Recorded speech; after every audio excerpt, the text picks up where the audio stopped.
বাংলাদেশে গ্রাহকরা যদি ব্যাংকে টাকা রাখার পর সেই গচ্ছিত অর্থ চাহিদা মাত্র নির্দিষ্ট চার্জ কর্তনের মাধ্যমে সেই টাকা ফেরত নিতে পারে, তাহলে মোবাইল কোম্পানির কাছে আমরা যারা গ্রাহকরা মোবাইলে টাকা রিচার্জ করি এবং ডাটা রিচার্জ করি, সেই অব্যবহৃত ডাটা এবং মোবাইলের সেই টাকা অর্থাৎ রিচার্জকৃত টাকা ব্যবহার করার পর কিংবা ব্যবহার যদি আমি না করি, তাহলে নির্দিষ্ট মেয়াদান্তে সেই টাকাগুলোর কোনো ফেরত আমরা পাই না। অর্থাৎ সেই নির্দিষ্ট মেয়াদে সেই টাকাগুলো যে কোনো উপায়ে মোবাইল কোম্পানিগুলোর হাতে নিয়ে যায়।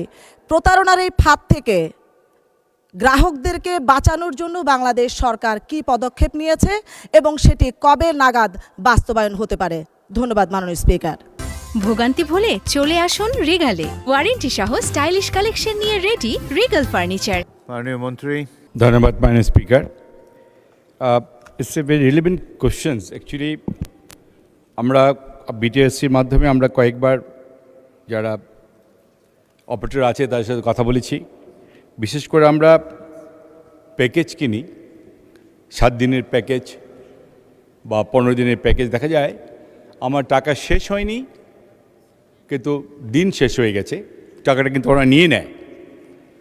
কিন্তু এখান থেকে আমাদেরকে বেরিয়ে আসার জন্য আমরা যারা অপারেটর তাদের সাথে কথা বলেছি, আমরা বিটিআরসির সাথে কথা বলেছি, আমাদের রেগুলেটরি কমিশন যেটা আছে। আর তাছাড়া আরেকটা আছে ড্রপ, কল ড্রপ, এটা নিয়েও কথা বলেছি আমরা আরও অধিকতভাবে কথা বলতে হবে, আমাদের অপারেটরের সাথে বসতে হবে, কারণ তাদের কিছু বিজনেস পলিসি আছে যার জন্য অনেক সময় তাদের নানা রকম এক্সকিউজ দেয় তারা, যে এই জন্য আমরা করতে পারছি না।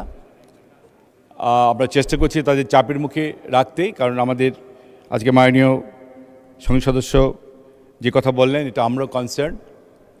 আমরা ইনশাল্লাহ চেষ্টা চালিয়ে যাব কী করে এই